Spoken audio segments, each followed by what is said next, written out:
From Pod News, welcome to Podland, the last word in podcasting news. It's Thursday, the 13th of October, 2022. I'm James Cridland, the editor of Pod News. And I'm Sam Sethi, and still the managing director of River Radio. Hey, Podland listeners, this is Todd Cochrane. I'm here to talk about my 18 years in podcasting and the crazy road it has been. And I'm Albin Brook from Buzzsprout, and I'll be on later to talk about our new features from Buzzsprout. They will. Podland is sponsored by Squadcast. We use the latest Squadcast version 5 to remotely record this episode. Sam's in the UK and I'm in Australia. And we're sponsored and hosted by Buzzsprout. Last week, 3,763 people started a podcast with Buzzsprout, and now there's Buzzsprout ads to grow your podcast wherever it's hosted. And of course, we'll hear more about Buzzsprout ads from Albin later in the show. We will. Podland's our weekly review where Sam and I review the week's top podcasting stories covered on Pod News. So today's top story, James, I'll start it off with the title, Spotify, What's Going Wrong? It's not been a good week again for Spotify if you look at Twitter and some of the press. Spotify's cancelling 11 of its original shows. Those cancelled represent, though, only 2% of Spotify's more than 500 original podcasts. So in terms of numbers, that doesn't feel very big. And it's also less than 5% of Spotify's staff on original podcasts. So you'd think from the noise that was coming across Twitter, James, that the sky was falling in. But it doesn't seem like it's a big number when you look at the actual percentages. No, I guess it's a big number when you're looking at Gimlet and Parcast, which is where the big cancellations have come from. The Gimlet Union and the Parcast Union, of course, are working together on putting the record straight. So they say they're talking about the 38 people who have gone across Spotify. Now, that would mean that there's an awful lot of people working in Spotify on podcasts, and perhaps that's what Spotify's management wanted us to think when they released that less than 5% of Spotify staff thing. What Parcast and Gimlet have also pointed out is that the reason why quite a lot of these shows have disappeared and are not doing very well, or weren't doing very well, is that they lost as much as 3/4 of their audience when they went exclusive onto Spotify. They lost so much of their audience, and now they've been canned for not attracting enough audiences. Well, and they are arguing, well, that's probably because you've made them exclusive. That's not great. And also what it wasn't particularly great is they cancelled these things in the middle of their series. And some people were basically told, you've got an hour to clear your desk and get out. Wow. And that's not a particularly nice way of treating somebody. So you can quite well see how irritated they would be about the way that Spotify has done this. Yeah, I mean, it seems a bit rushed. I don't know what that reason is. But is this a case of explaining to people exclusives don't work? Is that the answer? Exclusives just don't work? Or are there other reasons why these shows may have not achieved the audience that they should have achieved? Ayana Elizabeth Johnson, who used to be a co-host of How to Save a Planet, basically said Spotify invested nothing in building our show's audience. Then they forced us to go exclusive onto Spotify, and then they cancelled it because it didn't build a big enough audience. That's a pretty, damning thing. But on the other side, if you are running a podcast studio, then sometimes you will have to make a decision on which podcasts stay and which podcasts go. You can't carry on making a podcast forever.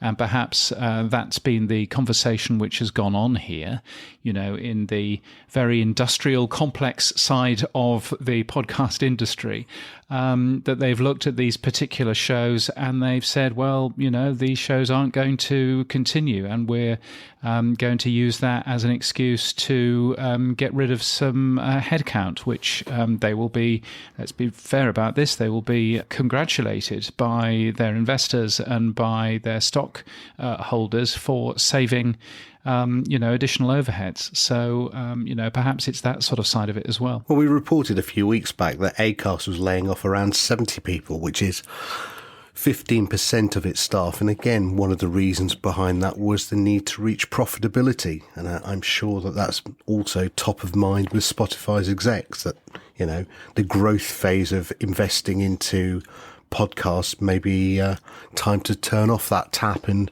get back to some profitability. As you said, the share price will bounce upwards on that news.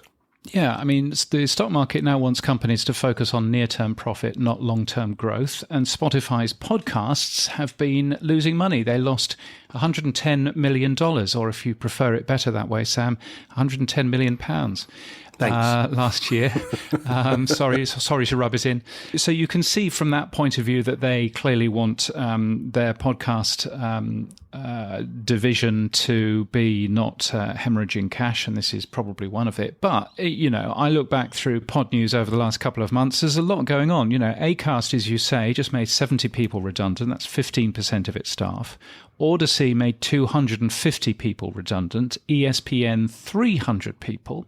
CNN has made a number of its podcast staff redundant. Vox Media laying off 39 people. Patreon laying off 80 people, and so on and so forth. So it's not a Spotify story, I don't think. I think it's probably more a story of any large media company which has seen that there may be trouble ahead and is rather desperately looking to work out how they can make savings so that they don't go hideously into the red. Yeah, I mean, do you think these shows will go standalone and come back out on their own?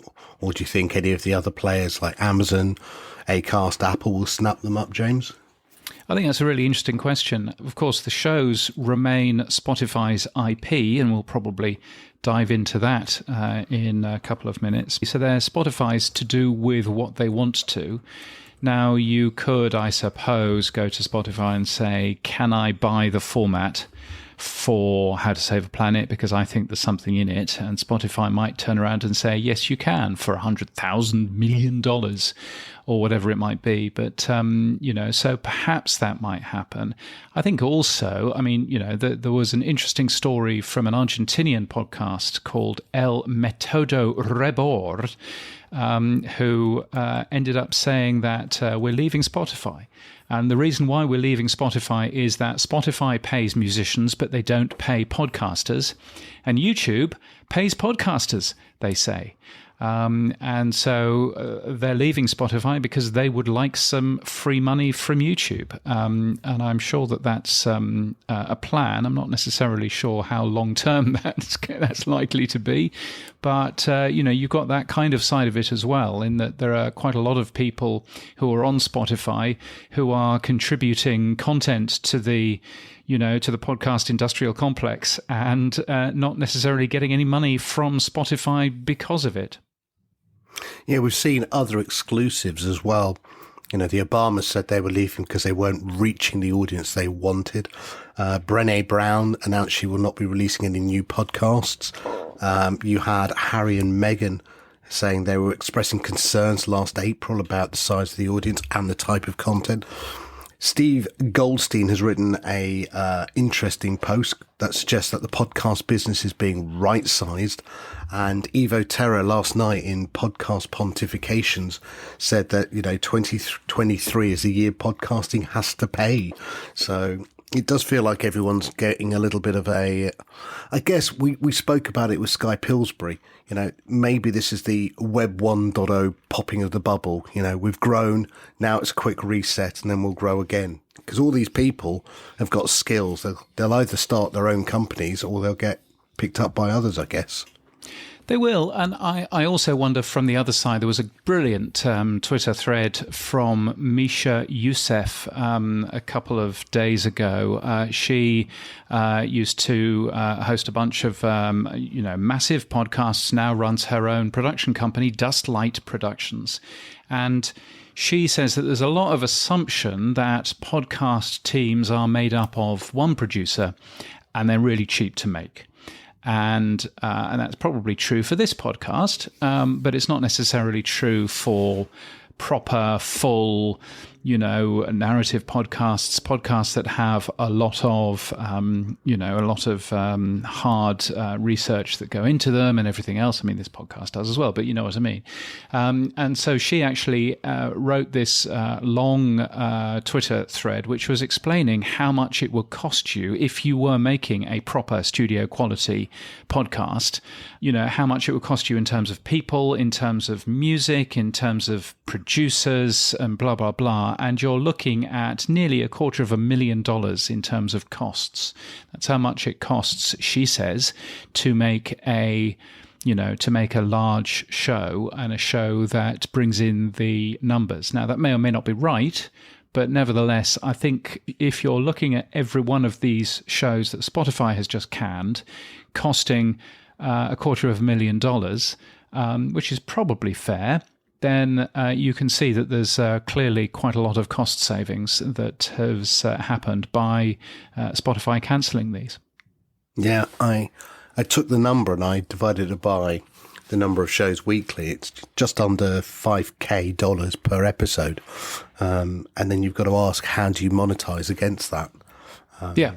No, exactly. And you can well see, Spotify having good economies of scale in terms of that. But I think that there's an awful lot of podcasts which are being made, which are out there, which are losing money hand over fist. And it's probably fair that companies such as Spotify ends up turning around and says, you know what, which are the podcasts that we don't think are good value for money? We're going to can those, and we're going to focus a little bit more on some of the others. Yeah, well, Spotify aren't just canning podcasts, they're also regurgitating podcasts, James. It seems that Spotify's Sex, Lies and DM Slides is relaunched, but with not the same original hosts. And the original hosts are not happy, James. So what, again, is Spotify up to? Yeah, so this is from the UK, and it's a podcast, Sex, Lies and DM Slides. Gizzy Erskine, I've got no idea. She's, one of these influencers. She's posted on Instagram that the show is being made again without us. And she, very angry Instagram post from her saying, if Spotify don't want to make this show with us, then that's fine, but don't steal our format and our name. We created it in my kitchen over a series of months. Spotify just paid for it to be made, which isn't quite true. Spotify bought the format. Spotify bought the name. Spotify produced it, yes.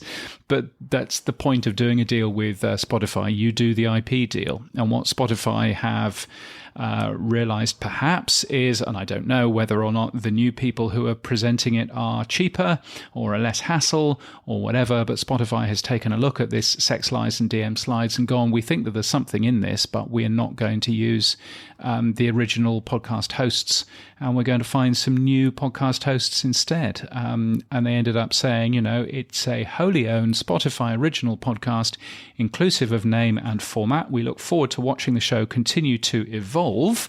And they also said, we take intellectual property extremely seriously. I'm sure they do. I've always said, when you start a company with your partner, it's like a marriage. It's all lovey-dovey. And the same with podcasters when they sign up to big production houses. But what you have to do, and I've always done this in startups, is you have to have the breakup contract. Again, in the same way, I think podcasters are going to have to start to look much closer at their contracts. Do they own the IP, or who owns the IP? And are they allowed to take it? Or in case of Kara Swisher last week, who owns the RSS feed, more importantly, as well? I think people are having to look at contracts a lot harder, because I think it's lovey-dovey coming in. Oh, we'll pay you all this money and we'll produce it. That's amazing. And then suddenly it's like, you can't take my baby away. That's mine. Yeah, but it's not. No, absolutely agreed. So I'm sure that, there's a real, something to have a look at there in terms of some of these legal conversations which are going on. But at the end of the day, if you are a large company and you buy something, then typically what buying something means is that you own that thing. Now, Joe Rogan is not the same. Joe Rogan was specifically a deal which was a distribution deal and a monetization deal, but they didn't buy the the rights to that show. But Sex, Lies and DM Slides, yes, they did. And that's exactly, it's up to them as to what they end up doing with it. And unfair though that might be to some of these people who think that they still own it. But, that's what happens when you sell your idea to a large company, is that large company owns it. Now, more from Spotify. On a more positive note, Spotify has acquired the platform safety company Kinzen, which is based in Dublin in Ireland. The technology behind Kinzen allows Spotify to combine machine learning and human expertise, backed by analysis from leading local academics and journalists, it says here, to analyse potential harmful content and hate speech in multiple language and countries. Tell me more about Kinzen, James. Yeah, well, it seems to be a interesting company which is really looking at platform safety. So nobody wants to advertise next to something which doesn't necessarily associate with their brand values. So, you're probably not going to have, a kindergarten company who wants to advertise in a podcast which is all about guns. That's probably not going to be a thing. So therefore, what Kinzen have brought Spotify is essentially both automated but also human categorization of individual shows and working out whether or not it contains what they call harmful content and what they call hate speech. Who knows what that really is? And crucially, in multiple languages as well. My understanding, for example, is that the Spotify Audience Network, which is the main way that Spotify earns its money, my understanding is that doesn't include Joe Rogan. It doesn't include Call Me Daddy, because they have real brand safety concerns around those particular shows, and they don't want to put that into the standard Spotify Audience Network. So perhaps this allows them to spread this out rather more, to both allow some of those big shows into the Spotify Audience Network, but also, for example, take all of Anchor and put all of Anchor's shows into the Spotify advertising network as well. Maybe you'll share some of that money as an Anchor creative. Maybe you won't, but you can only start selling ads on those types of shows once you've got some understanding of that brand safety, and that's what Kinzen has and that's what Kinzen is capable of. No, it sounds like a good step forward for Spotify. Still, I'm just looking at Spotify now, and I'm looking at Podland. There is no user-generated reporting still as a mechanism. I'm amazed that they still don't allow users to help them identify issues within podcasting. Yeah, but I guess on the other side, it would be very quick and easy for, a particular podcaster to hate bomb another podcast, by getting their listeners to, report that podcast for naughty things. So I can kind of see that on that side of it as well, and I'm very aware that somebody like Adam Curry would be sitting there and steam will be coming out of his ears talking about hate speech and potential harmful content, and this nice Irish company basically saying what's good and what isn't. I'm very aware that is also a thing too. So just to be aware of that. Well, lucky it's not being paid through PayPal. Otherwise, you might be fined £2,500 every time. Yes. I've not been following that, but I've been sort of seeing that from afar. And PayPal is really interesting. And by the way, my monthly subscription or my monthly support to the Podcast Index goes through PayPal. I would very much like to not do that. And very much like to, send the money through an ACH account or whatever it is. But anyway, I'm sure that they will fix that at some point. Yeah, just on this Kinzen thing, just a mental note, of course, there is another company who's been doing this brand safety analysis for a while. It's called Sounder FM, which we've had on the show before.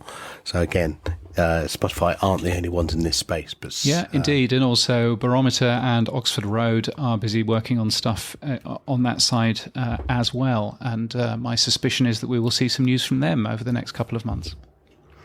Now, Spotify's Podsights and ad measurement service has launched in the UK, France, Germany, Spain and Italy. The company is also testing Podsight tools on audio ads in music, and it's partnering with the Omnicom Media Group here in the UK.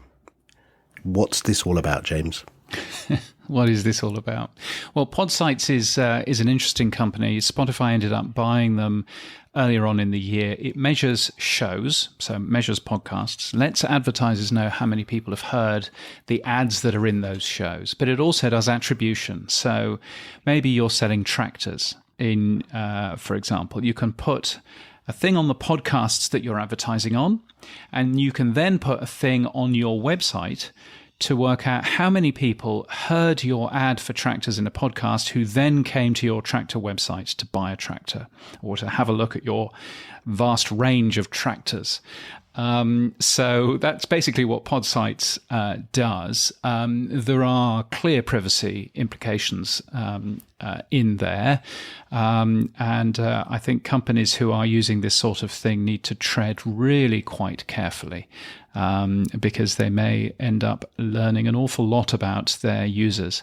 I think what's notable here is that they have launched in the UK, France, Germany, Spain, and Italy. Those are all countries, including the UK, that has this thing called the GDPR, which is the European Union's privacy rules, and the GDPR still applies in the UK as well. So therefore, what this basically shows is that Podsights believe that their systems are GDPR compliant, and they may well be for Podsights. They may well not be for those companies, the tractor company that wants to put it on their website. But that's a different conversation. But that does mean that, clearly Podsights are comfortable with the fact that their product is GDPR compliant and can be in these European countries, and particularly launching in Germany, who are incredibly privacy focused, is quite a thing. So, I think that's going to be interesting to watch and see how Podsights does in Europe. Wow. Okay, well, another interesting launch this week was Octave, a joint venture between Bauer Media and News UK. It's launched a podcast ad sales team for over 1,000 shows and 100 million impressions. James, is this Bauer's equivalent to Global's DAX? I think that's it exactly. Yes. So Bauer is a big radio company in the UK. They also own a bunch of magazines as well. In the UK, they're also present in Ireland and in most of the Nordic countries as well. And they also bought a big Spanish broadcaster, amusingly called Global, which is very confusing. Anyway, so Bauer have jumped into bed with News UK, which is Rupert Murdoch's company. They publish The Times and The Sun and various other horrible things. But they also own a bunch of radio stations, some of which are horrible and some of which are passable. So Talk Radio, for example, or Talk TV as it is now, which is the UK's Fox News, I guess.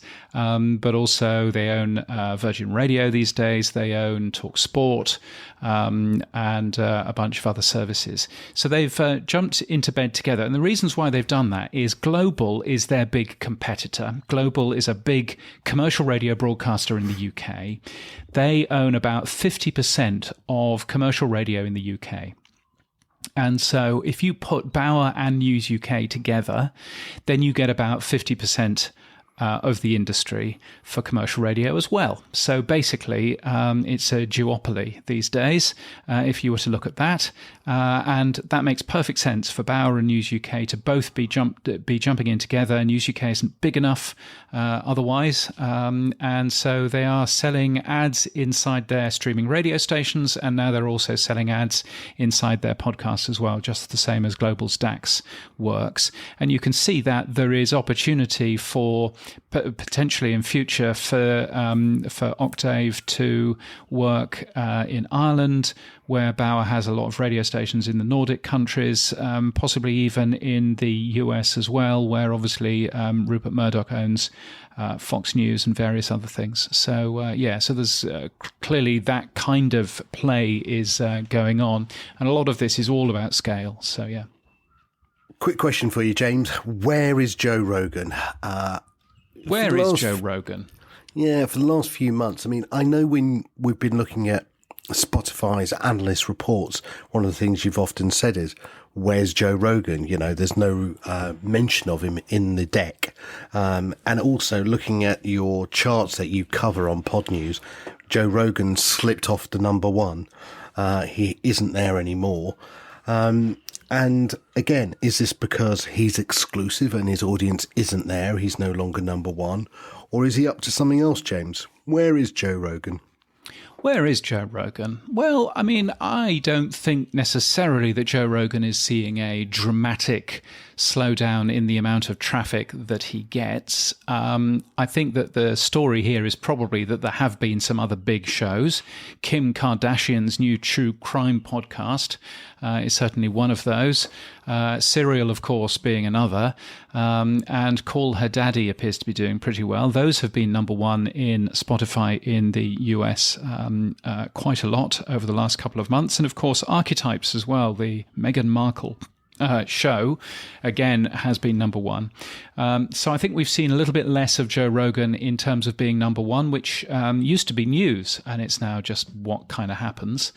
So that's kind of one side of it. The other side, I would just sort of mention that Joe Rogan's contract looks to expire at the end of 2023. So he's got another year to go. But I've heard that people are already talking to him about where he might want to go next. Whether or not he wants to stay with Spotify, who I think have been pretty good to them, or whether or not he wants to, jump somewhere else as well. So, I think it's going to be very interesting seeing what happens with Mr. Rogan, and probably a very big story if he jumps somewhere else. Oh, I think he's going back to YouTube. I can imagine that would be an amazing launch for them. Bring out YouTube podcasts and then bring back Joe Rogan. Wow, wouldn't it be? Yeah, no, absolutely. You can well see that. And of course, he's everything that he does is in video, and he will bring back the comments, which Spotify still haven't managed to do in their app. So yeah, that will be an incredible thing for them. Well, one thing Joe Rogan has been doing, he's been interviewing Steve Jobs this week, which I thought was quite amazing. In a podcast entirely generated by artificial intelligence, Joe Rogan, the artificial intelligence version, and Steve Jobs had a little chat together. I don't know if you had a chance to listen to that podcast on Transistor. I have. I've had a listen. Let's hear a little clip right now, shall we? Do you feel like you're glorifying technology too much, that you have a responsibility to promote the idea of being more in nature than having to go ahead and put implants in your face or whatever? It isn't necessarily good or bad, just different. And what we want to do is help people make the most of whatever future comes. We always ask ourselves, what is the most insanely great thing we could do? And if we can't think of that, then we do something less. It's just like very strange, isn't it? Very scary. Yeah, really, really scary. What did you think? Have you listened to the whole thing? Yeah. I mean, I listened to it, and initially I went, wow, the Joe Rogan voice I thought was pretty accurate. If somebody had told me that was Joe Rogan interviewing Steve Jobs 10 years ago or 20 years ago, I would have gone, oh, yeah, okay, I get it. That is Joe Rogan pretty close to. The Steve Jobs one, in my opinion, sounded computer generated.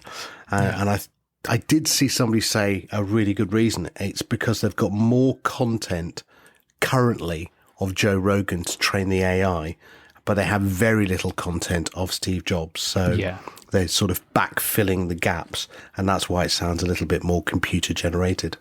Yeah. And I also think, obviously all of the text was AI as well. And I think it would have been funny had someone sat and written the text that they would have said, rather than, the kind of nonsense that you heard them saying.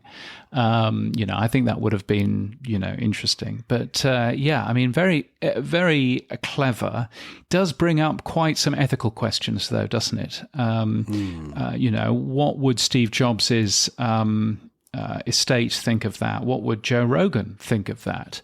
I'm not quite sure what that says about anything, really, other than, of course, they've been very clear to make sure that everybody is aware that this isn't long lost archive. This is actual, AI generated stuff. But are we going to hear stuff in the future which is AI generated, but which actually isn't necessarily, promoted as being so, from horrible people like Alex Jones trying to put words into people's mouths?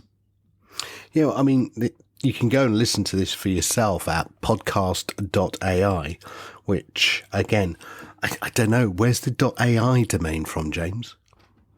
I wasn't expecting that question. Sorry. Well, there we go. It's the Internet Country Code top-level domain for Anguilla. Anguilla?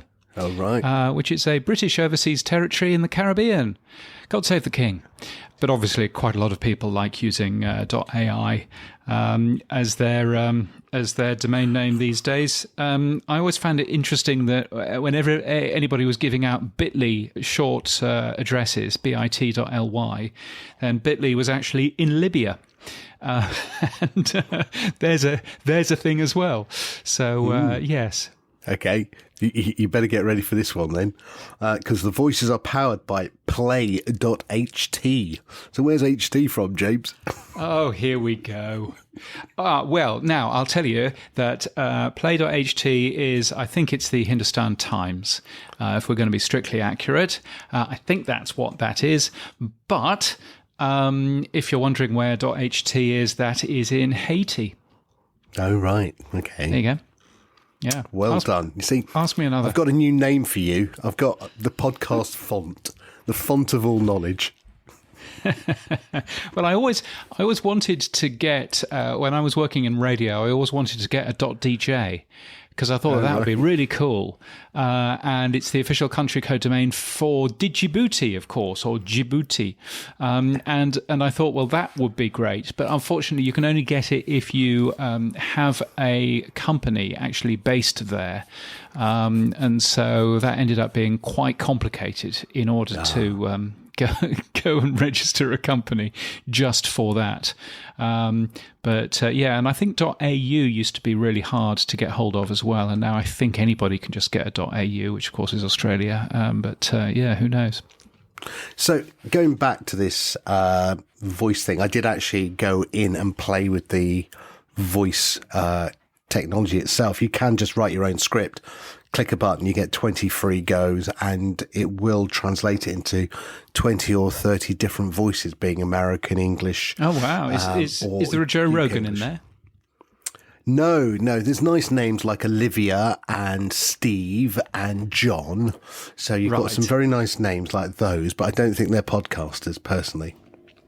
Yes. No. I have been using, if you've been listening to the Pod News Daily podcast this week, then I've been playing around with artificial voices as well for the Pod News Daily podcast this week, because I wanted to quote something that a lawyer was saying, and I wanted to quote something else that Spotify was saying. And the quote from Spotify was from their UK PR department, and so I gave that to a UK artificial voice made without the original hosts. They said, "At Spotify, we take intellectual property extremely seriously. Sex Lies and DM Slides is a wholly owned Spotify original podcast."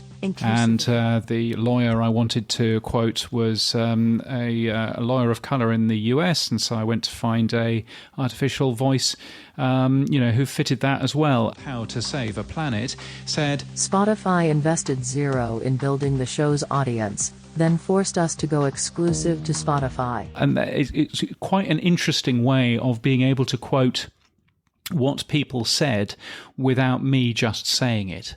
I mean, of course, I've been playing, and so have you, and many other people with Descript who've had this capability to take your own voice and have it computer generated. I've still not found a good reason to use it, although I have a generated voice, but it's great fun trying it. That's what I will say. Yes, now, indeed. Moving on, because talking about computer-generated voices, this one, of course, is not... and indeed, we were talking about .coms and our own domain names. Get your own .com! Indeed. That'll get us a boost anyway. Now, the voice there, of course, was unscarily like Todd Cochrane, the OG himself. Now, Todd's Geek News Central podcast turns 18 years old this week. The first episode of the show was recorded on October the 9th, 2004, in a hotel room in Waco. It was one of the first shows to launch using the word podcast, and it has 1,628 episodes. James, we haven't got to 100 yet, mate. We will be well and truly pushing up daisies. We'll never get to that number. That's quite amazing. Yeah, it's a pretty amazing thing. Todd has been in this for a long, long time and has done a really good job. I mean, he's up to 1,600 odd. The Pod News Daily podcast, by the way, is up to 1,403. I just thought I'd mention it. Catching up. But yeah. He has done an amazing thing, and also he's literally written the book about podcasting. I found a copy of his book from 2005 online the other day, and it's just brilliant. All of this information about podcasting, which has completely changed now. But you managed to catch up with him, didn't you? Yeah, I thought I'd reach out to Todd and ask him, how did he get into podcasting? What's the journey been like? He's also obviously got the new media show with Rob Greenlee, and just again where he sees the whole podcast industry going in the next few years as well. Episode 1,628. That is mental. Yeah, and it's like the first 10 years I never missed an episode, so I've taken a few off in between since then. Now look, cast your mind back 2004.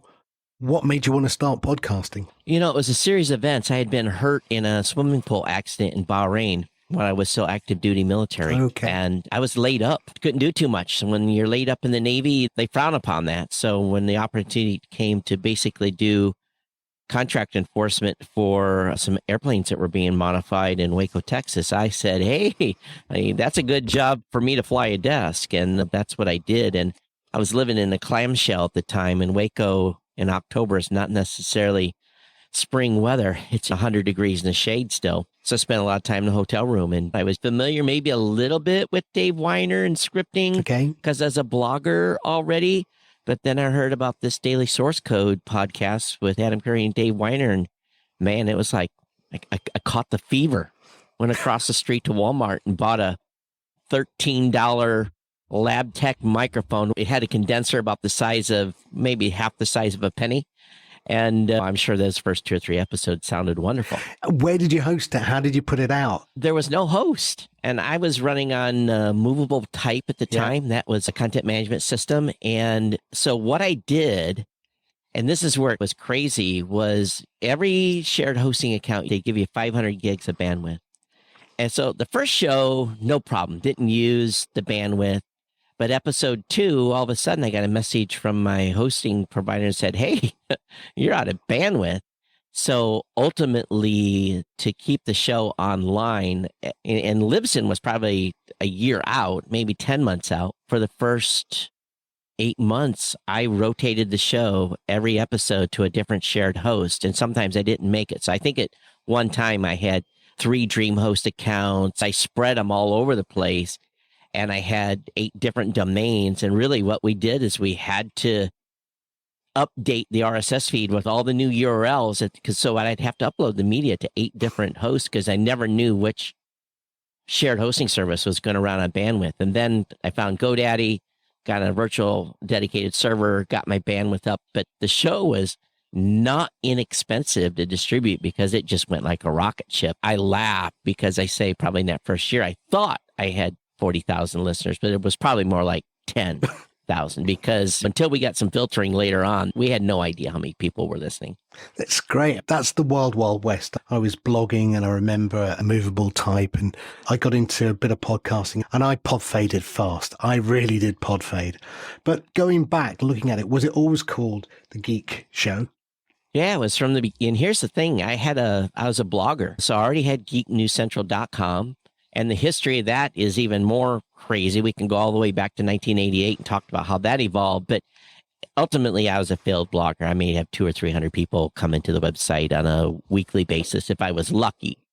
So when I launched the show, I just kept the name of the podcast to be what the blog was. And of course, at that time, there was no social media. There was nothing. You were on your own with your own website. And then they had places where people were hanging out in forums and stuff. Usenet, most people don't even know what that is. I do. Had people that hung out and chit-chatted about different topics. And Usenet was a big place where people were like stealing software and stuff. But there was also segments of it where there was tech discussions. So I hung out there. And then really it was because there was so few podcasters in the beginning. I estimate one of the first 40 or 50. I don't really know where the number truly lays, but to be honest with you, handwriting our RSS feeds, it was really, you had to be a total nerd to do this. And it's hard to believe where it has come from there. So Todd, just to put this in some chronology for people, you started a few months after Facebook, before Leo Laporte's twit in 2005. And before Twitter in 2006. That is fairly prescient of you to be doing it that long and that early. Yeah, and I think even Facebook was still a college thing. It really wasn't, there was no semblance of that. And this was a year, well, maybe 10 months before Apple added podcasts to then the software version of iTunes. So it was early, and you build an audience. People complain about having to build an audience now. Now, the early helped, but it was still hard. And the hoops we had to jump through to get the show out, it was really pretty crazy. But I think being early definitely set me in being in the right position for a whole bunch of stuff that happened afterwards. So in your career, when did Blueberry kick in? When was the idea and when did that kick in? Yeah, so in December of 2004, I got a book deal to write the first book on podcasting. And that came out or was announced in May. The book, I believe, launched in June of 2005. It did very well. And then there was a call that I got from GoDaddy. It said, hey, we want to sponsor your show. There's a whole story about that because I'd been bashing them a few months before because of some issues I'd had and went through that conversation, and they sponsored a podcast and I had no idea what to charge. I just needed to cover cost. So I think I charged them $300 for that first month, and having no idea what the value of the show was. And we got done with that deal. They called me back and said, hey, we want to renew for a year. And I said, well, how'd we do? And the conversation evolved, and I took some time and did some math. And if you've ever bought a used car and made an offer on a vehicle and the salesman says sold right away, you've known you've underbid. So that was kind of what happened with the GoDaddy deal, because I came in with a great number that I was like ecstatic about, and she agreed so fast. I was like, crap. So I said, can we add a bonus component to that? And she laughed. She said, you underbid it, didn't you? I said, I had no idea what to charge. So anyway, we signed a deal for a year. And then at the end of that call, her name's Chris Redlinger. She's retired from GoDaddy now. She's really probably the genesis moment for where Raw Voice and Blueberry came from. And she says, do you know other podcasters that would like to advertise with GoDaddy? And I said, yes, I do. And I had launched a tech network, so there was already 13 shows that were working together. And I went to those guys and I said, hey, I got a deal here for you, but I'm probably going to be forming a business. So on my podcast, literally the next episode, I said, I need a lawyer. I need a biz dev, someone with an MBA.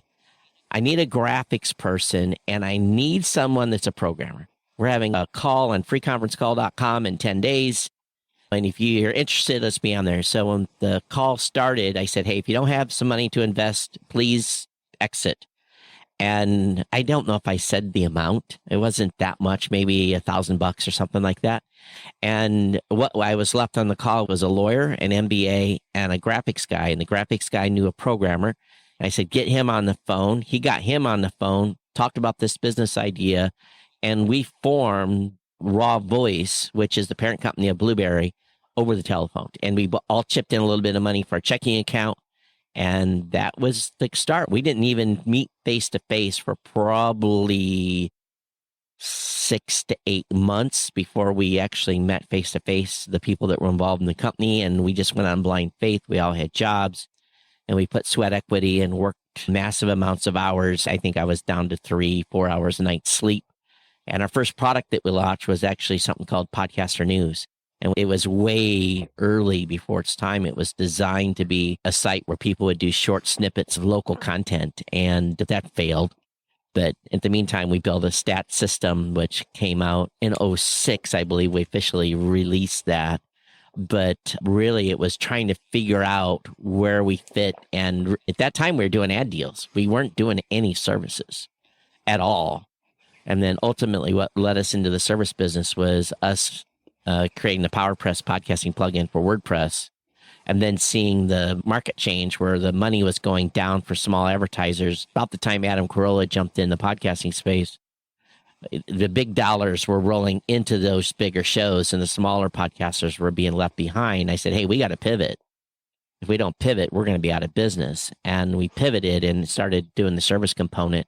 So as revenue went down from the advertising, the service business kind of crossed in between. And of course, at that time, maybe we had one employee. I think Angelo, the dev, went on payroll, but we're all still doing sweat equity. So, man, it was crazy times for sure. Yeah, no, it sounds like it was all hands to the pump. Now, of course, you've got another show called the New Media Show, which you launched in 2013. Yeah. Did you have other shows in between? No, it was Geek News Central. And what I was thinking about was making a network of tech shows that I had a little tighter control of.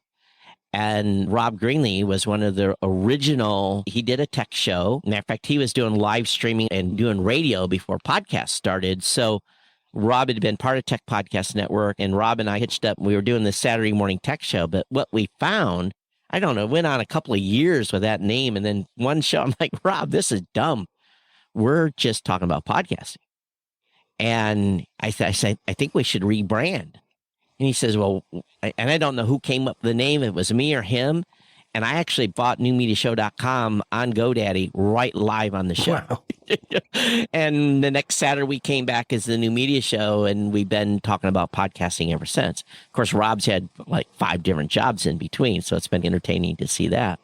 So that show has been mostly a weekly show, but we did that show twice weekly during COVID, and then we just backed off. We're back onto a weekly now. So yeah, that one's been 500 some episodes on it. Now, fast forward to today. I'm a listener of the New Media Show. You've been kind enough to have me as a guest on your show as well, episode 484. Now, on that episode, I remember, this is January 2022, talking to you about boostergrams and Satoshis. If you listen back to that show, I'm not going to say you're a skeptic, but you were a skeptic. The words were that I need to build for the 97%, and I can't put development to it, and I don't think this will take off. And now you're one of the biggest advocates out there for boostergrams, sats, and value for value. I had a mind shift. And it's true. I said in the beginning, and it's more I'm thinking as the CEO and bringing revenue. And then we spent 2 years during COVID rebuilding Blueberry completely. We dynamited the whole system and rebuilt it and relaunched it and bringing new. So the team is on a rocket ship right now as far as stuff that we're releasing. And I got to thinking about this. And I think what it was, I listened to Podcast 2.0, I want to say episode 94, or there was an episode I listened to in my car and I was driving somewhere and I'm like, I've been thinking about this wrong. And it really, that episode flipped the switch on me 100%. And I said to Dave and Adam, I said, I need you to talk to my team because I can talk about this and they're over their head. They don't fully get it. So Dave and Adam were kind enough to come in and spend an hour with my team and just talk to us in depth about this. And we got done and I turned to the team and I said, do we understand why we need to do this? And it's the carrot. It's a chicken and egg thing. And I basically have to be the chicken or egg, depending on how you want to put it. I have to bring these Podcast 2.0 features to the platform in order to educate the podcasters so that the podcasters then will demand of the app developers to please implement this versus vice versa. Yeah. I think and I think we work it both ways together with the app developers implementing and hosting providers. And, don't get me wrong, Buzzsprout's here, RSS.com, us. There's a few others that are being very proactive in thinking about podcasting 2.0. And I think that it's critical for us to think about how we're going to not only serve listeners going forward, but how we're going to help podcasters. Part of my company mantra right now, or theme, is publish, analyze, grow. And the grow piece is probably 80% of that mantra. How am I going to help podcasters grow? Because this is what they're asking me every day. I'm going to want to grow my show. So I got to give them the tools to grow their show and have this interactivity and build community and all these things that I believe Podcasting 2.0 is going to bring, along with I'm a strong proponent of owning your staff. Rob Walsh over at Libsyn, him and I had this back and forth for years about where I said, own your own.com, control your own feed, control your own brand, because you never know when a business model is going to change and a company is going to say, we're doing something different, and you're left high and dry. Or you say something out of character and you get delisted. So I want to make sure, so I said that for years and literally took a lot of heat for it. And now people are starting to finally realize, and maybe they don't completely agree with me on owning your own RSS feed, but that's the basis of how we think we're different because of Google and SEO and everything else. But podcasters got to be able to own their stack. And just like this little thing that PayPal did the other day.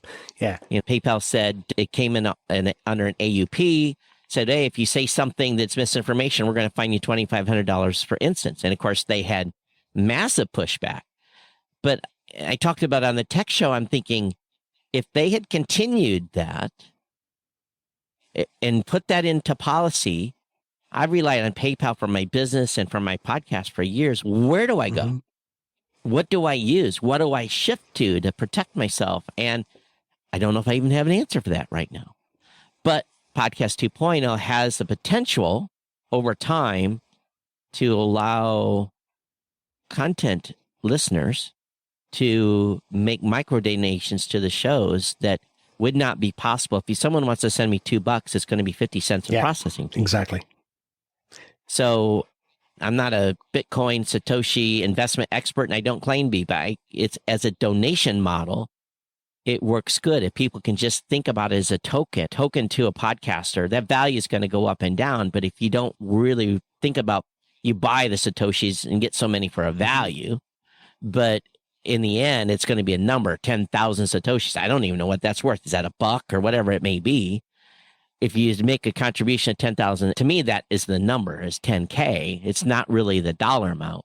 Ultimately, it backs out the dollar and I can cash that money out. But as a host, and I understand this now, but I got to explain this to a podcaster that doesn't know how to right-click a mouse. Yeah, and I think it's beholden on us who are at the bleeding edge of this stuff to simplify it. One of my favorite sayings is complexity is fail simplicity. And it fundamentally is, when you send an email from me to you, I just ask for your address. I don't need to know about SMTP. I don't need to know about routing. I don't need to know about the servers. And in the same way, if I want to send you 10,000 sats, I just need your Lightning address. I don't need to know about the various ways that it's going up and down and back and forth and whatever it's doing. That's right. So maybe in 6 months' time, I think we will be there. It's happening fast, but it's maybe a little bit too early still. So, and that's just one piece. That's just one thing of 30 things that are being worked on. The lit tag, the cross app comments, all that stuff. There's just a whole bunch of stuff there. So basically our approach is we're going to, and be honest with you, it's simple to implement some of this stuff. It's just a text field. The key really is making sure that we have the education, the back end process to make the listener or the podcaster understand this is why we're doing this. This is something you can opt into. Here's the information you can put in.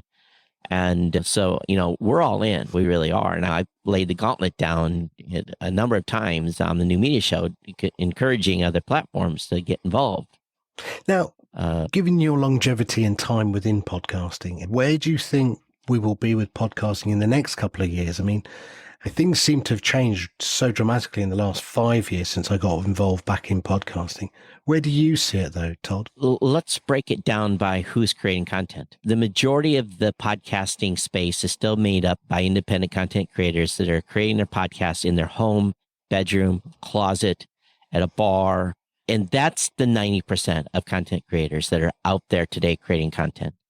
Those content creators are challenged. We've tried to help them monetize and do things the official way for years.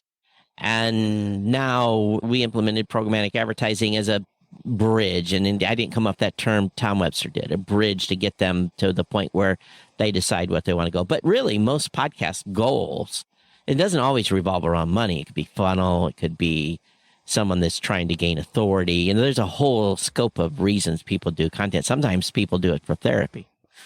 And so that 90% of content creators are not going to be affected by anything that's going on in the space, except they want to continue to grow their shows. The other 10%, well, that market is going to be, depends on what happens to the economy, could be upended dramatically. What we saw in 2008 during the last recession was content creators kept creating content, but the advertising dollars tightened up a little bit, and there was some changes in models. And I think those companies that completely rely on advertising as part of their business, I think they may be in trouble a little bit, not completely, because there's going to be a bit of a tightening. It's not going to be complete. Let's say if they pull back 20%, that still means 20% of the people that are currently employed in a company that makes their money primarily advertising are going to be out of a job. Well, we've seen that, haven't we? Now, with yeah, Spotify, we've seen some of that. The 38 people laid off at Podcast and Gimlet and some of the exclusive shows who I thought it was very telling. One of the shows said that they were signed by Spotify, then asked to go exclusive, but no money was put in to promote it. Right. And the audience disappeared. That's classic of this rinse, wash, repeat. We've seen this many times. And the sad thing is, well, hate to say it, Spotify just doesn't know the history. And we've seen this type of activity happen before. This should not come as a shock. But for the overall podcasting community, we've stayed steady, 3, 4, 5% growth year after year. During COVID, we saw this huge increase in creators, but now everybody's going back to ballet lessons or gymnastics and football games and everything that goes on for sports or whatever that's going on in life, that those extra content shows are gone. And now we're back to this normal line again of growth. One thing that does concern me just a little bit is watching the frequency of episodes of people. We've been hovering around 400, 500,000 of updated shows have updated an episode in the last 30 days. That number's down. So that's got me a little concerned, but I'm going back and backing this into Blueberry's financial network. And I'm like, are we seeing more attrition? Are we seeing a higher cancellation rate? And my attrition rate hasn't changed. My attrition rate's already been historically low. So I'm not seeing that on the financial side. So what it tells me is there's huge attrition somewhere. And I'm assuming the huge attrition is largely on the platforms that offer free. Because people that are paying for a service are going to want to get their money value out of that service. They are dedicated. They have a different goal. So from my perspective, yes, growth is slower, but I'm not going minus. I'm not going backwards. So knock on wood, that continues.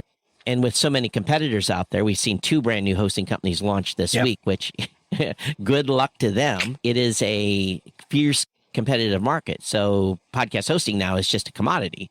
You have to make it up in doing cool things like we're trying to do and adding value to the product. I think some podcast companies are stubbornly not going to change.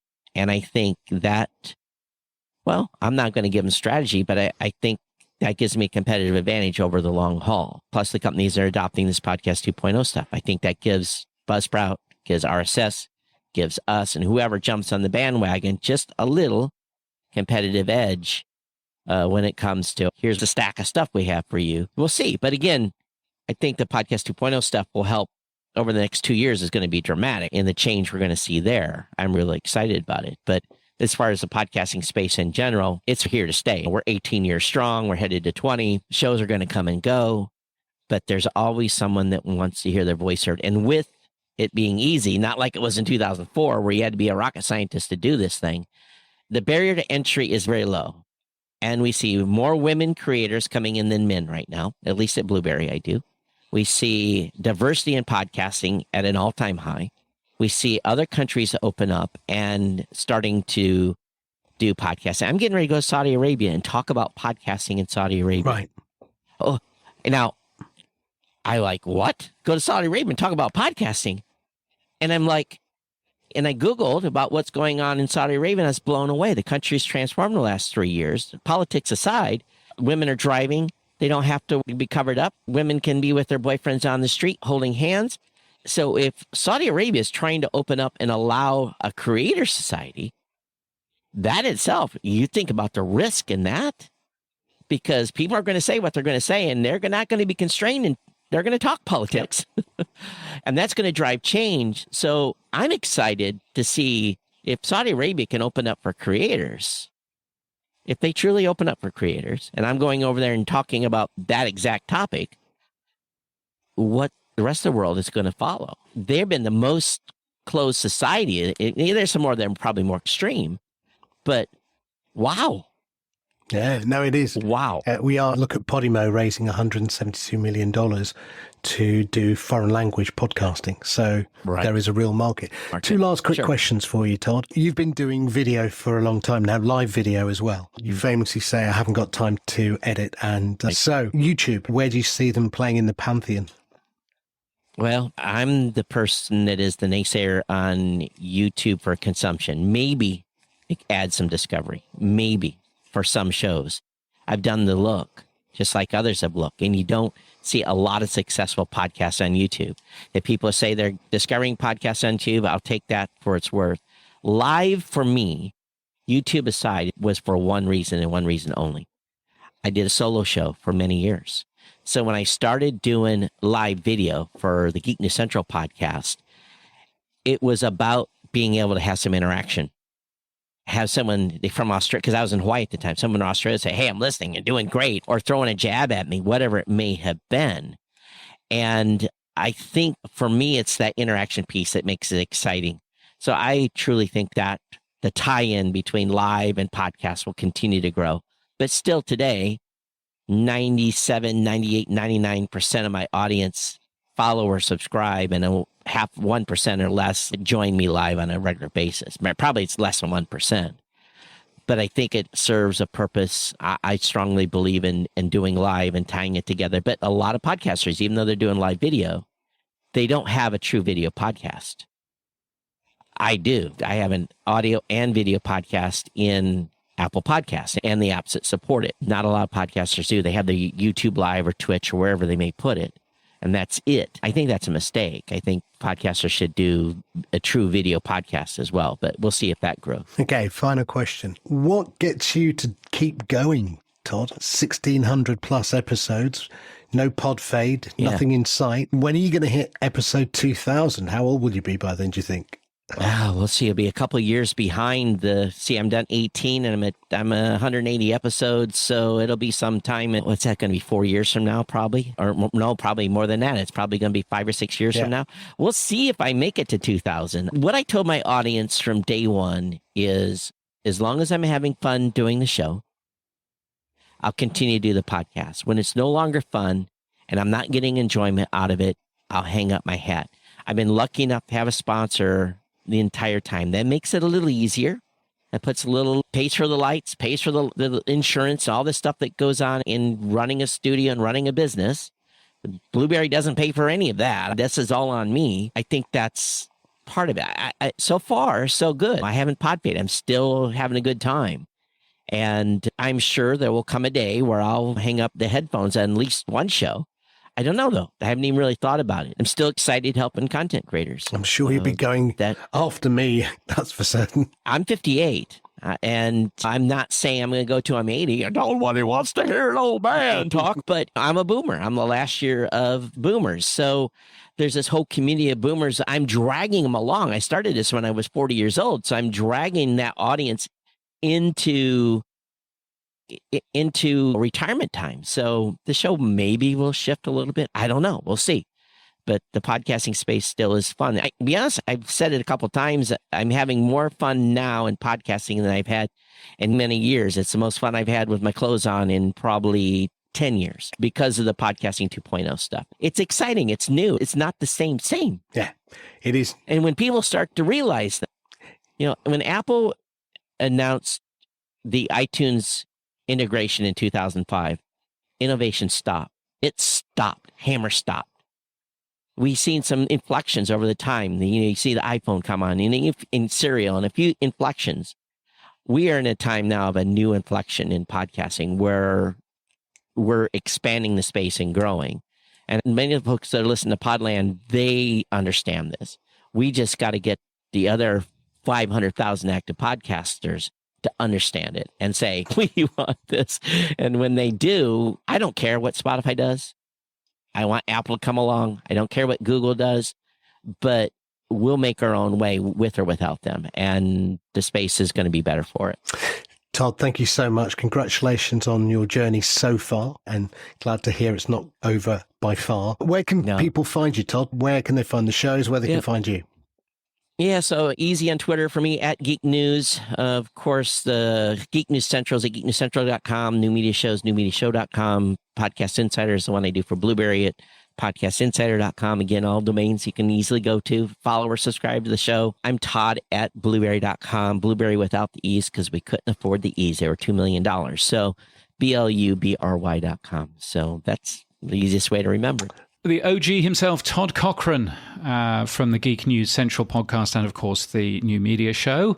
Really good to hear him talk. So thank you so much, Sam, for that. Now, another show celebrating a milestone is The Europeans, which celebrates its 5th anniversary next month. Co-host Katie Lee, who's a Brit living in Paris, and Dominic Kramer, a Brit living in Amsterdam, will be making a milestone with interviews with major European leaders. It's not a podcast I listen to, James, but again, anything that's reaching that sort of milestone should be applauded. Yeah, indeed. They started in 2017 and have really focused on Europe. And obviously, Brexit has happened since. I love the fact that Katie Lee is a reporter. That's the type of person that you would expect to be making a podcast, isn't it? A reporter. Dominic Kramer, though, is an opera singer. Because obviously, why would he not be? And it's just been nominated for a Pre-Europa, which is a very fancy award that if they win that, then they will be very truly recognised. It's a good thing. So many congratulations to them. Now, moving on, another friend of the show is Alban Brook. Of course, Alban is head of marketing at Buzzsprout, a lovely guy that he is. He also has been very kind, or Buzzsprout have been very kind to sponsor this podcast from the very early days, from the get-go even. And they've been launching some new stuff in the middle of the year. They launched Buzzsprout Ads, which we use here on this podcast, but also they've just recently launched Buzzsprout Footers. James, have you seen the footer yet? Yeah, it's a really clever idea, isn't it? Just to add a template which has all of your contact details and everything else, which you can put at the bottom of every single podcast that you do. It's a really simple and clever idea. So many congratulations to them. Yeah, well, I thought I'd reach out to Alban. We haven't spoken to him in a while, and find out what's going on with their plans for the footer, but also with what other things they've got in the pipeline as well. In your episode description, I kept seeing there was a lot that was repetitive. People would always put in their, hey, here's our Twitter accounts, and here's where you could donate some Satoshis if you like to do value for value, or if you want to give us a call on this phone number, leave a message, whatever it may be, leave us a review in Apple. They would put all the same content in the show notes. And I started looking at it and I was like, what we really need is a consistent section that is in every single description. So you don't have to copy and paste. And then if you update anything, it updates throughout all 100 episodes or something. And so that's what we did. We call it the episode footer, and it's at the bottom of the description. You click it, you add in your links, your important things, and it will be added to every episode, the back catalog, and into the future. Amazing. Now, we've already done that. I know you've done that on your podcast as well. So if anyone wants to go and see it, they can go to podland.news, click on an episode, and you'll see our footer. It just brings up a question in my head. Will you bring a header out then? I don't know if there's anything that needs to be at the beginning. So I've seen other people talk about what if this was like a full template and they wanted a template for the entire show notes. And when I was looking at least the shows I listen to and the shows that I help create, there wasn't enough consistency between all the episode descriptions that it warranted a full template, but there was this one repeated section. And so that's the part we decided to focus on. There wasn't, at least now that I see, a use case for a header, stuff that always has to be up at the top. Yeah, it's like an email footer, really, isn't it? It's the same concept, that repeatable content that you want to put out. And what's nice is it goes through every one of your episodes, so you don't have to manually go back and put it in, which is great. Now, just remind me, is there a limitation on the number of characters in a show note? There is in Apple. So Apple does 4,000 characters. There are other players that don't have a limit of 4,000. I did this math the other day. That ends up being about 700 words in standard English. I think that's enough for descriptions. And so we just adopted the Apple, which is the most restrictive in the episode description, so that it would populate in all podcast apps the same way. And then the footer, we said 500 characters is enough for this section, just because we want to make sure that you have space for your episode description to fully be displayed, and then this to be appended to the end. Yeah. If you add in Buzzsprout also sponsors, does that take up space from the show note, or where does that take the space from? It does. It goes into that episode description as well. So there's multiple ways that something might show up in that field. It's the episode description that you're putting in there yourself. Maybe you put in some dynamic content that has a link. Maybe you have a sponsor or a support the show link. Those would all get dropped in dynamically.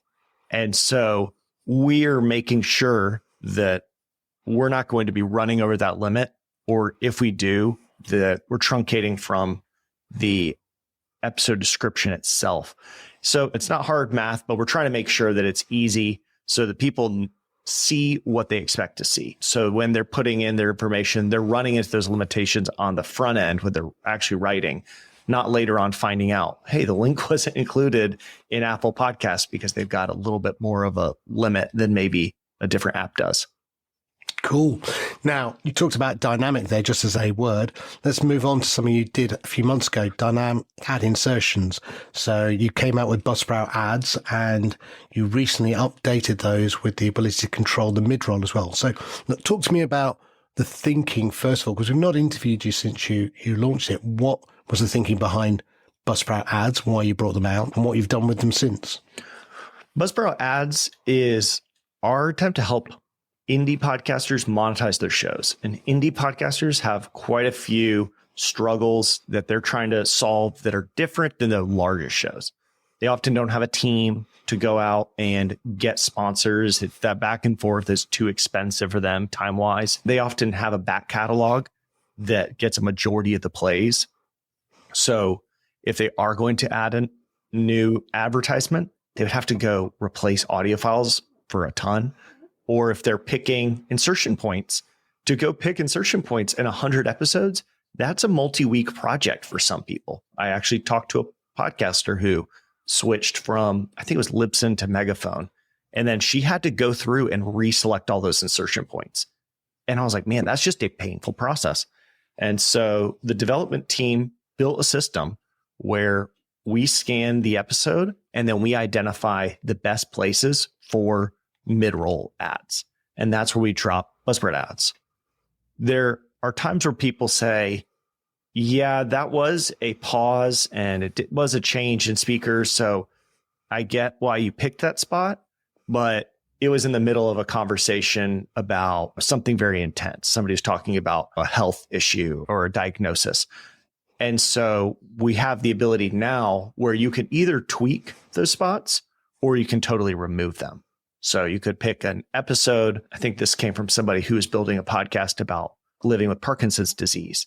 And he said, this was just such a heavy episode. I don't want any ads in it, even though I monetize the other shows. We said, yeah, that makes perfect sense. So you now have full control over where those ads are if you want, and the ability to remove them and have no ads in an episode if that's something you prefer. I saw a tweet, I think, from you, which is the amount you've now paid out to podcast creators. What's the amount today? Oh, I wish I'd pulled this for you. I remember that was probably 12 days into Buzzsprout ads, and we paid out, I want to say it was about 2 weeks, and we paid out 100,000. So since that 100,000, I haven't rerun the numbers. We were waiting for that one so that I could click send on the tweet, but I'll have to go back and pull that data for you. The other thing we recently added for Buzzsprout ads is the ability to monetize the full back catalog. And so now when you accept an advertisement in Buzzsprout ads, that can be included in all of your episodes. So that's pretty important for a show like Podland. You may want to have ads all the way back to episode 2. If somebody went back to listen about the Facebook podcast launch, then they'd be able to get monetized downloads. Talk to me very quickly about the creation of the ads. What's the process and how does it work? So from the advertiser side, right now, the only ads are podcast promotions. So a podcaster would go and would upload a 40-second advertisement talking about their show, a promotion, and we'd pull in a little bit of information, your Apple link, your Spotify link, and some artwork, things like that. And then we use information about your show to help you match you to really good podcasts that would be a good fit. You want there to be crossover between the subject matter of the podcasts. So if we see one show is in art, that's one of their categories, we're going to try to find other podcasts with similar categories. And then we always have the ability for people to opt out. They say, hey, I don't want my podcast in that show. So you always have the ability to say no. And then on the podcaster side, they have full control so that they can accept only the ads they want. And this was just after being in the industry long enough, there were enough funny and sometimes sad examples of dynamic ads dropped into the wrong shows. So accidentally dropping in Wild Turkey ads into a sobriety podcast, or that one was, I think, a true technical fluke. But then I remember there was one at the beginning of COVID where they're talking about a cruise ship that had really bad COVID issues. And right after it, Royal Caribbean ad that said, hey, if you want to go on a cruise, come to Royal Caribbean. And just like, if somebody actually had to click yes to that ad, that would have clicked in their mind, this isn't appropriate. But you wouldn't think, let's run back through those dynamic ads and make sure we change categories. So we're doing a full opt-in because the person who's always at risk is the podcaster, right? Their reputation is at risk. Most of the people listening to that sobriety podcast probably now know why that happened. But if they're going to be mad at anybody when they hear it, it's the hosts of the show. Yeah. And they may think, oh, you were being cheeky and you thought it was funny to do this. It's not funny. And they turn off the show. And now you don't have the opportunity to rectify that. So it's why we're putting a little bit more caution, a little bit more thoughtfulness around accepting advertisement. Now, another confusion I want you to help clear up is when we look at the amount we're paid from a particular ad, sometimes it's a large amount and we're like, wow, that's brilliant. And sometimes it's a small amount. Now, can you explain that there is a fixed cost for the ad, but why the variability within the payout, please? Sure. So there's a lot of these ads that are being split among a lot of different podcasts. So we're targeting not just one show. It's not one ad to one show. It's one ad to hundreds of shows at times. And so if you're paid a small amount, it's not because the CPM or the cost the amount that you're making per download is lower. That's always the part that goes to the podcaster is a $14 per 1,000 downloads. So it's $20 CPM, and then 30% goes to Buzzsprout. The reason you would see a small payment is maybe because that ad is almost finished.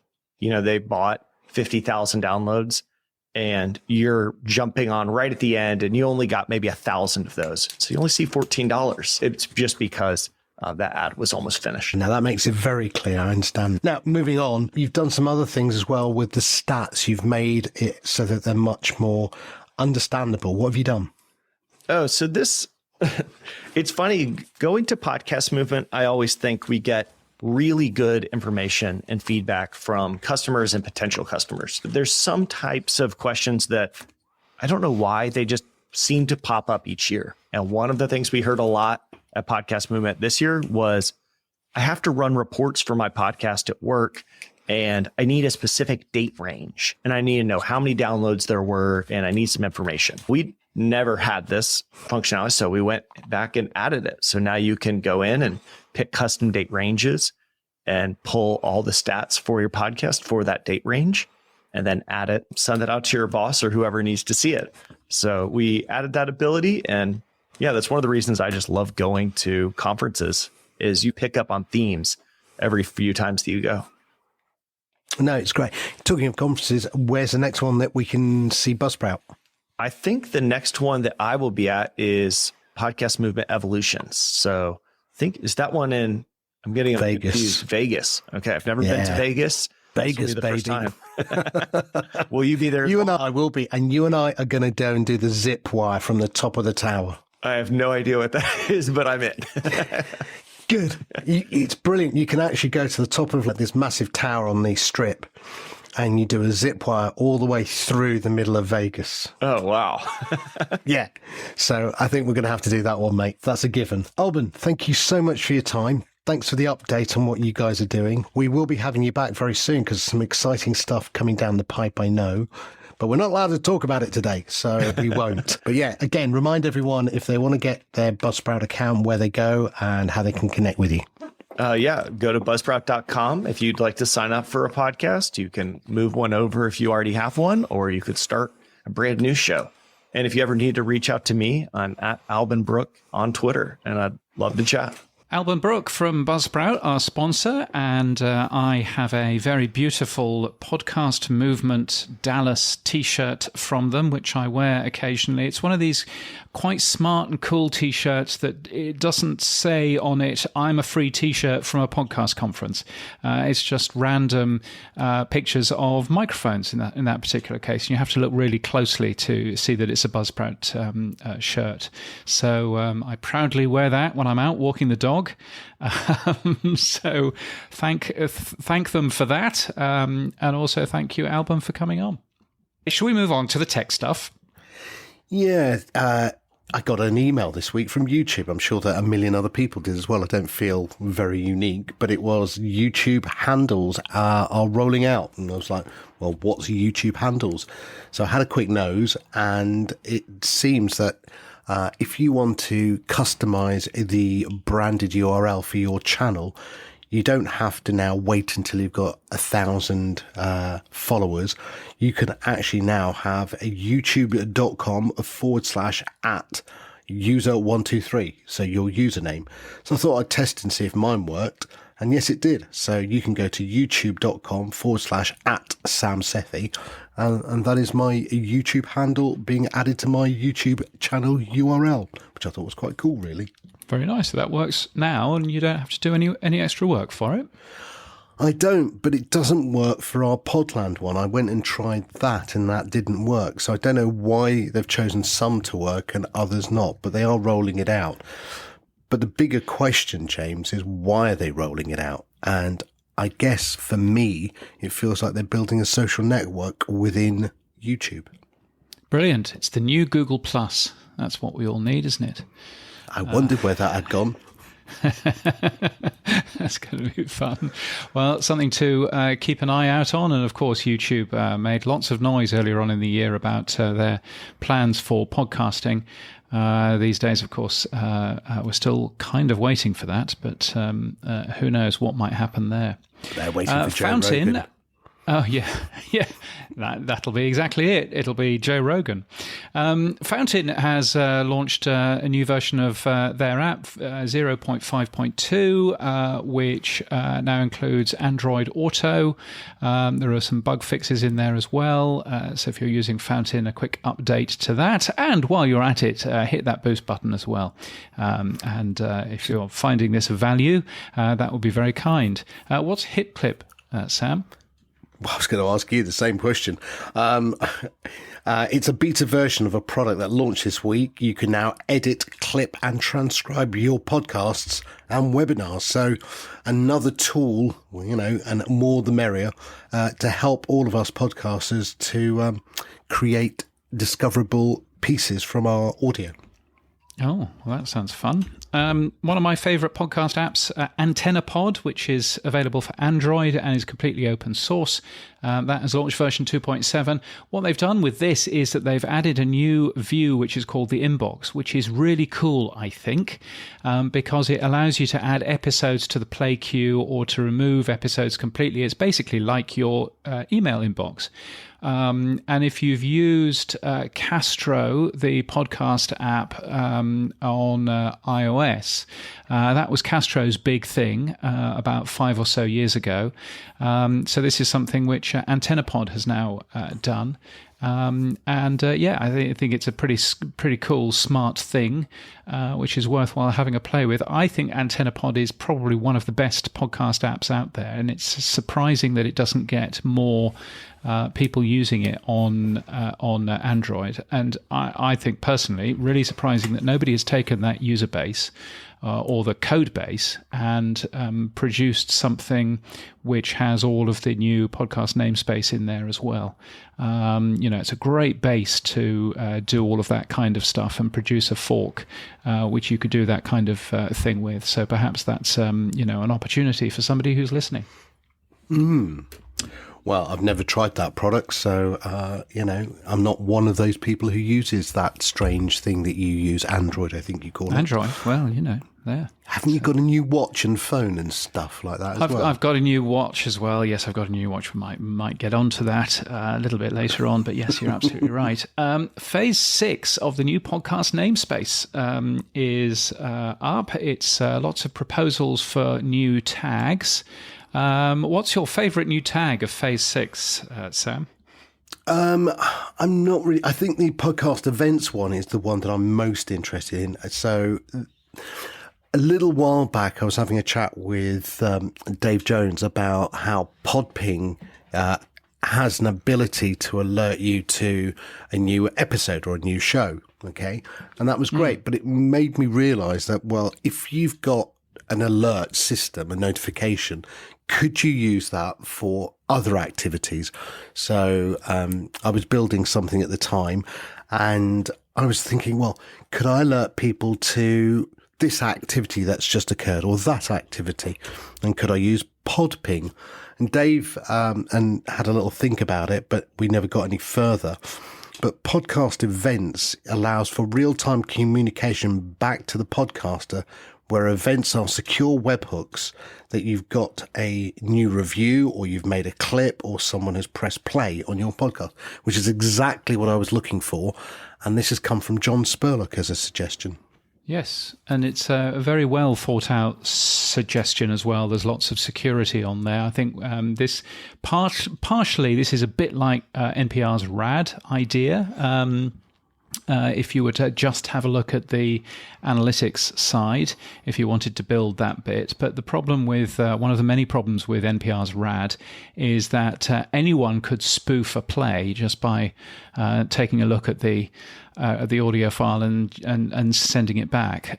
Whereas this is not spoofable, so it works pretty well. So really interesting, that one. Podcast events being JavaScript events, not events podcasts like, Podcast Movement or anything like that. I have put together Podcast Has Guests, which is basically trying to allow podcasters to say that they have guests or that they don't have guests, so that you don't get people trying to pitch us guests if we don't have any. So we'll see if that goes anywhere. And there is also another interesting one, which I suspect we will be coming back to in a number of weeks, Podcast TXT, which is for free-form content, and it's all about feed verification. Apple is getting rid of the email address, and there will need to be a way to verify that your podcast is really your podcast, and Podcast TXT will form a big part of that. You'll never hear Podcast TXT being used by your podcast host, but it's a pretty cool thing. And I suspect that we'll be coming back to that in a couple of weeks once it has gone through this phase of the podcast namespace. I think it's great to see that it's evolving still. I mean, one of the challenges, I think, and we've touched on it in the past, is while we're pushing ahead with new tags to the RSS extension namespace, some of the hosts are not implementing. So, we talk about the person tag not being implemented by all hosts yet, or we talk about value tags. And so it feels like, I think you said it many, many years ago, or at least 2 years ago, because we've only been doing this for 2 years, that some of these tags will just die on the vine, really. Some will get adopted and some will die. Yeah, absolutely. And I don't think that necessarily that's a particularly bad thing. I think it's great trying to see what works. There's some really good ideas. There's some ideas that I'm not particularly a fan of, but nevertheless, I think all of these ideas going into the podcast namespace, some people will use them, some people won't, and that's all fine by me. Yeah. Now, moving on, Podgraph is publishing transcripts of podcasts, which is now powered by OpenAI's Whisper, and Snipped is also doing the same. Have you had a little play with OpenAI Whisper? I'm going to go and have a play with it this week, I know.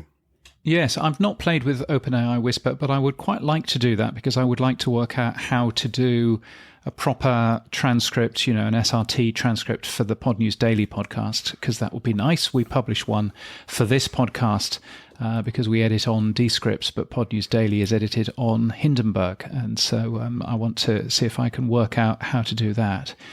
But, I think, have you looked at the Podgraph website? No, not had a chance yet. Again, it was just one of those things that I thought, we talked about OpenAI Whisper last week as well. And I think it was called the Holy Grail of transcription last week, which seems a little bit grand. It's pretty good by sounds of it. It works pretty well. I think what worries me slightly about the Podgraph website is that it's all kinds of things, all kinds of transcripts from podcasters that haven't necessarily, agreed for this transcript to be published online, and it may be incorrect and it may be wrong, et cetera, et cetera. So I'm kind of looking at it and going, respecting the creator is probably a good plan, but it's a thing anyway, isn't it? Yeah, a couple of weeks back, Evo Terra said he was going to produce a podcast, have it transcribed automatically using OpenAI, then have that spoken by another AI, a bit like the Podcast AI, and then release that and keep going in a circle to see how far he'd get with it. Yeah, that would be interesting, wouldn't it? Worthwhile having a play with. Worthwhile also having a play with is that boost button in your podcast app, because it's now time for Boostergram Corner. Yes, it is. You can't get more top 40 than that. Oh, yes. I forgot about that bit. Yes, it is. Absolutely. It's time for Boostergram Corner. I've got them open on my screen. Sam can't see them. Well, you could if you logged into Saturn, but you haven't. So there we are. So Moritz from Albi sent us 5,000 sats. Thank you, Moritz. He says, thanks, Sam and James, for another great episode. Sam and James, have you noticed that? Sam and James. It's like Ant and Dec. You just can't get it right, can you? It has to be James and Sam. Sam and James, hey? Hey, top billing for once. Kyrin sent us 1111 sats, all the ones. And he says, boosting just cause. Thank you for your boosting just cause. Dave Jones, the pod sage himself, sent us a big rush boost of 21,000 sats from CurioCaster. Great idea for using OP3 to find new and unknown user agents. Top work, James. And then he's put a picture of a top hat. Oh, look, emojis. See, there you go, the pod font himself. So we will see on that.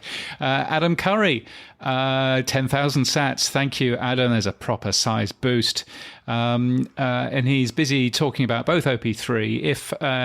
If No Agenda is still the largest contributor of data, he says it may be skewed since I promote new podcast apps in every show, but it also shows you what a bit of promotion can do. Indeed. He's also thanked you for the value for value plug with another 10,000 sat boost and another 10,000 sat boost. So if you remember last week, we were talking about Acast, who said that they were the WordPress of podcasting. And I think both you and I raised an eyebrow about that. Adam has explained why. Because capital markets are potential investors, and investors like comparisons. And Adam says Automatic has an estimated market cap of $800 million. So by Acast saying we're the WordPress of podcasting, they create the illusion of increased value.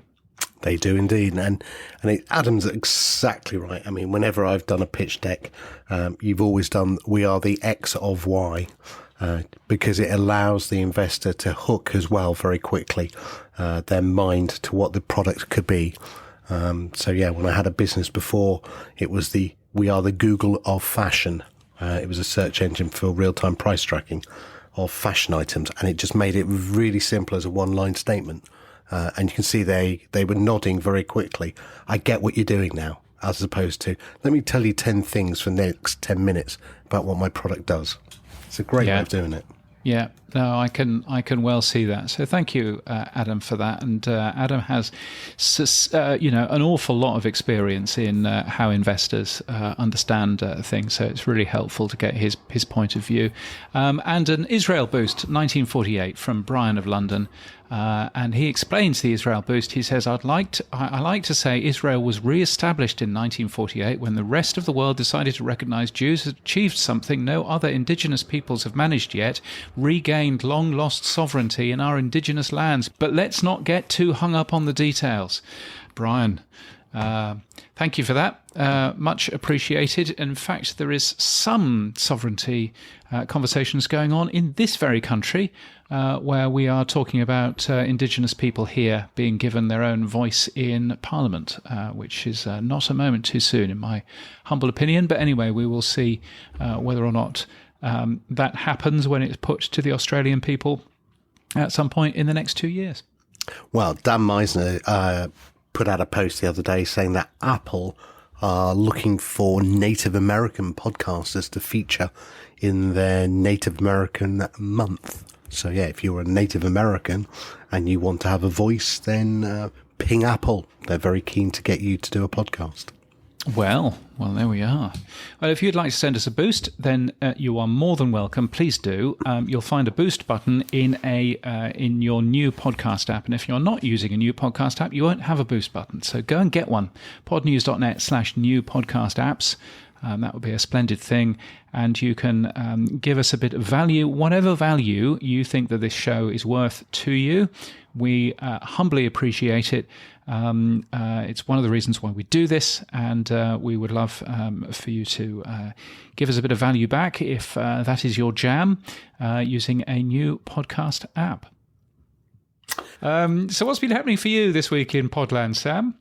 Well, most of the stuff that I've been working on, you know about, but we can't say still. But I've got my new podcast called Off the Mic coming out in a few weeks' time. So I'm going to start to put the trailers out for that. Are you going to be recording it off the mic as well?